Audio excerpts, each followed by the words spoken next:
Halo anak-anak, kembali lagi bersama saya Pak Nikolas.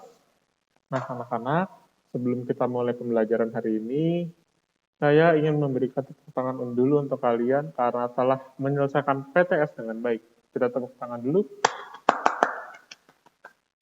Nah, anak-anak, hari ini kita masuk ke pembelajaran tentang Yesus mewartakan kerajaan Allah melalui perumpamaan, pelajaran agama kelas 4.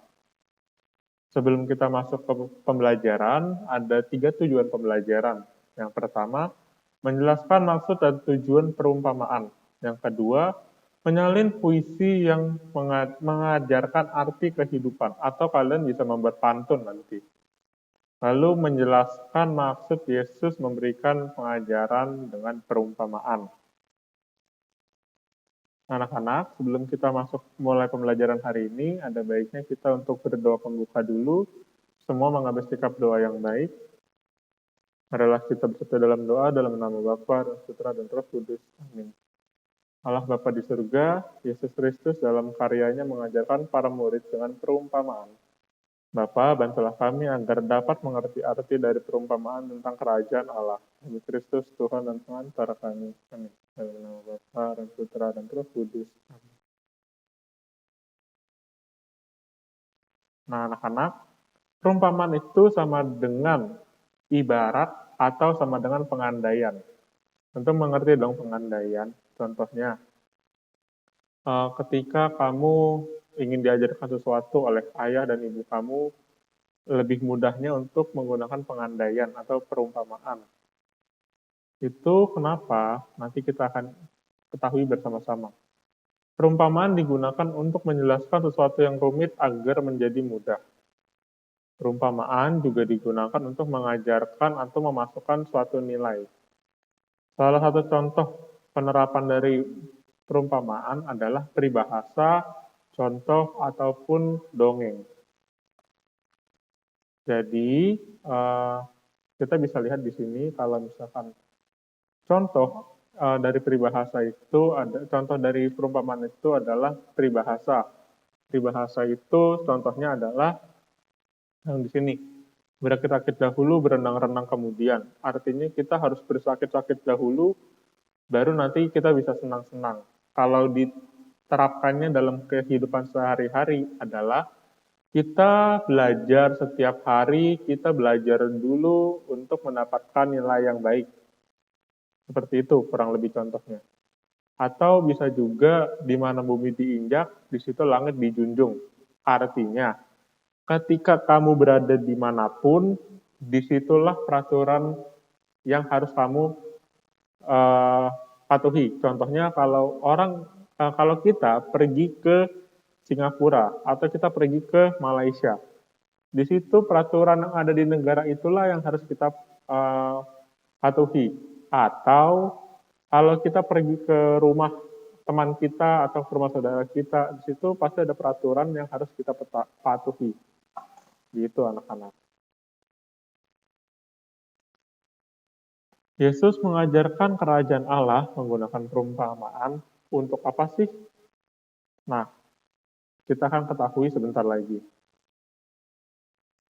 Sebelum kita ketahui mengapa Yesus mengajar dengan perumpamaan, ini ada cuplikan tentang seorang penabur. Silahkan disaksikan ya. Komik Alkitab Anak. Perumpamaan seorang penabur. Sumber dari Alkitab Perjanjian Baru. Kitab Matius 13 ayat 1 sampai 23.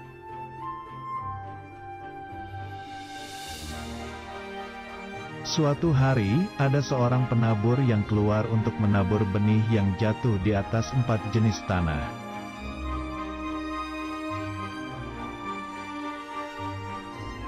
Pada waktu ia menabur, sebagian benih itu jatuh ke tanah di pinggir jalan.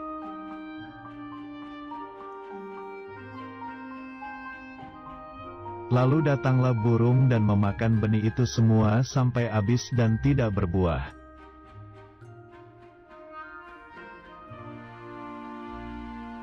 Kemudian sebagian benih jatuh di tanah yang berbatu, yang tidak banyak tanahnya, lalu benih itu tumbuh.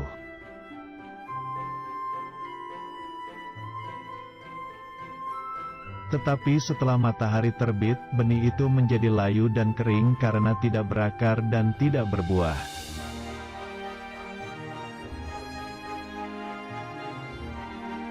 Kemudian sebagian lagi benih itu jatuh ke tanah di tengah semak duri.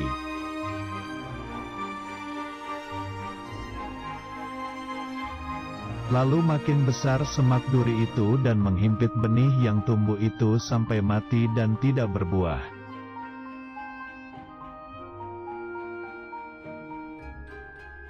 Dan sebagian benih itu jatuh di tanah yang baik, lalu benih itu berbuah banyak sekali.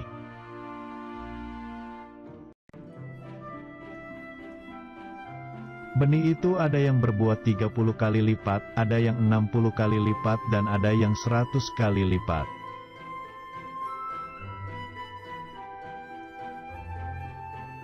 Benih itu maksudnya adalah firman Tuhan, dan tanah itu maksudnya adalah hati kita.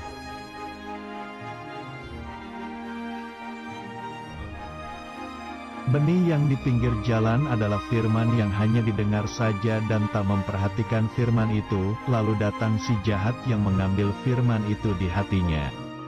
Contohnya adalah main HP waktu ibadah.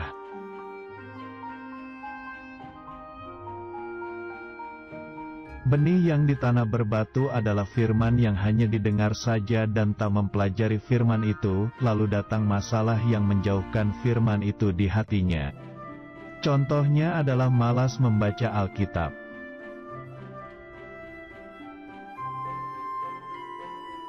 Benih yang di semak duri adalah firman yang hanya didengar saja dan tak mempercayai firman itu, lalu datanglah kekhawatiran menutupi firman itu di hatinya.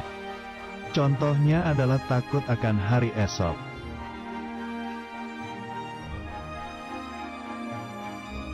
Benih yang di tanah baik adalah firman yang didengar dan disambut, yaitu memperhatikan, mempelajari dan mempercayai firman itu. Contohnya adalah rajin membaca Alkitab, merenungkan dan melakukan firman Tuhan.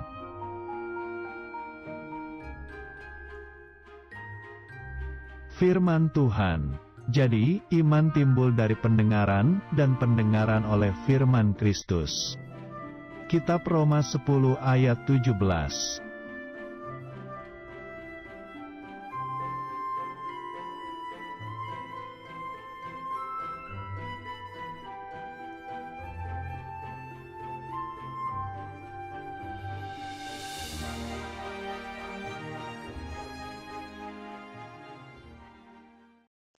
Nah, anak-anak, kalian sudah menyaksikan video itu.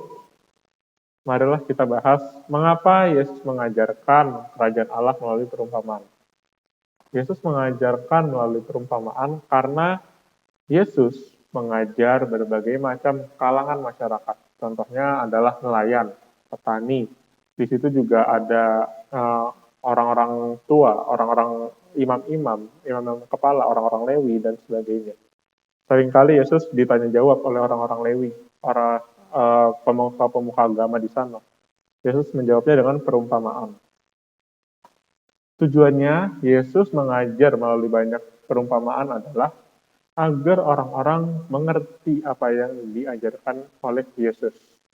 Jadi, tidak semua orang itu mengerti apa yang diajarkan oleh Yesus ketika Yesus mengajarkan kerajaan Allah secara terang-terangan. Contohnya saja, ketika imam-imam kepala dibandingkan dengan para petani, maka mereka kan tidak memiliki ilmu yang sama. Jadinya, belum tentu para petani ini mengerti apa yang diajarkan kalau tahapnya di imam-imam kepala. Contohnya saja, kalau misalkan saya mengajarkan pelajaran SMA, jenjang SMA kepada kalian, tentunya kalian tidak cukup mengerti pelajaran tentang anak SMA tersebut. Seperti itu kurang lebih. Contoh perumpamaan kerajaan Allah yang diajarkan oleh Yesus adalah anak yang hilang. Tentunya semua sudah familiar dengan cerita yang ini.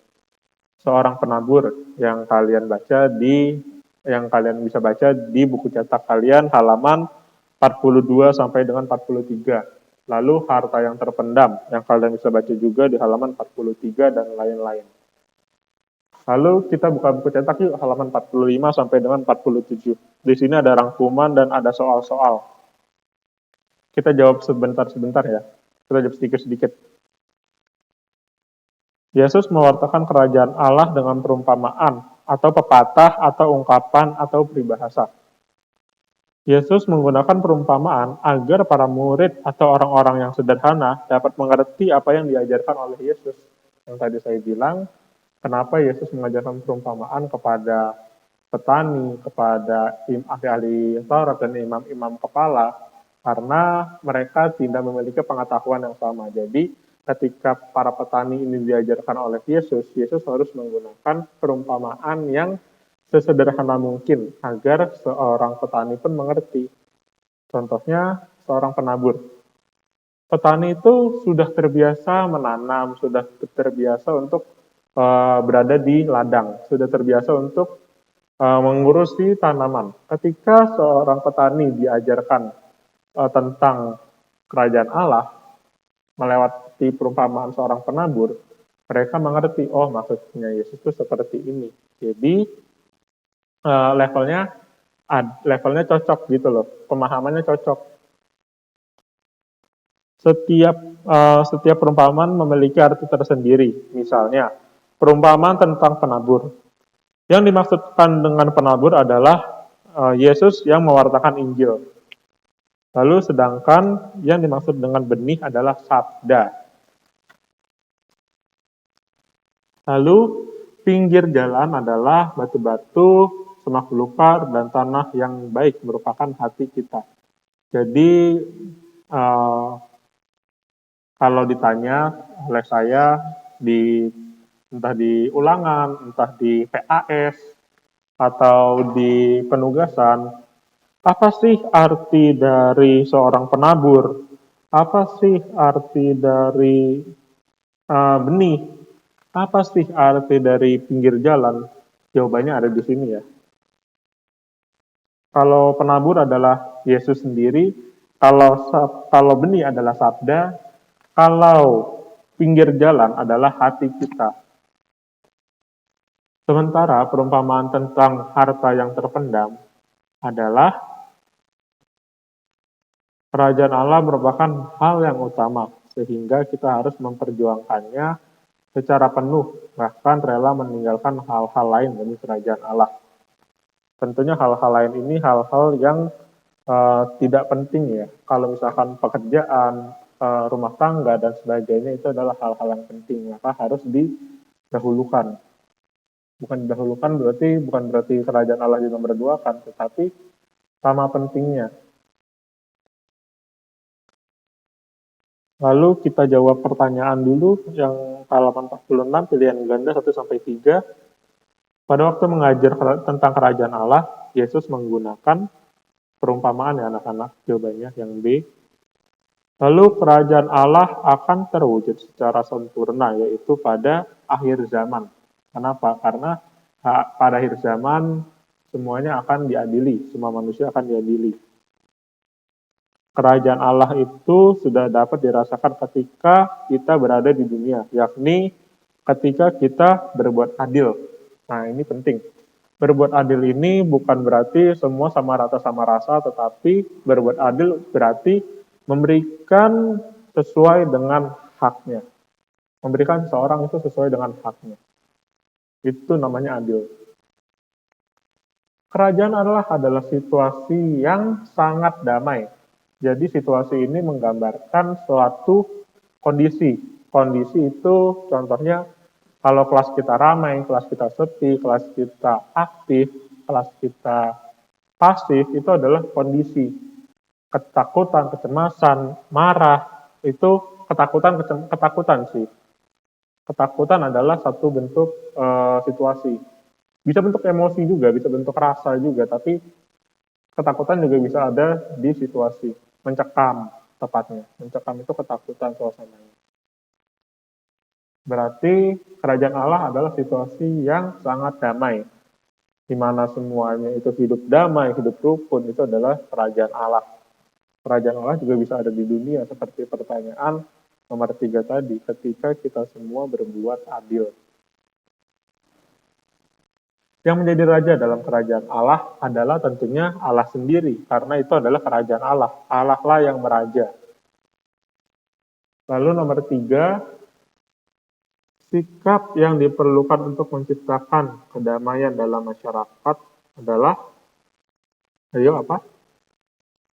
Ya, berbuat kasih. Yesus menjelaskan bahwa kerajaan Allah adalah Bapa yang selalu mengampuni dengan pengampunan abadi atau kekal ya.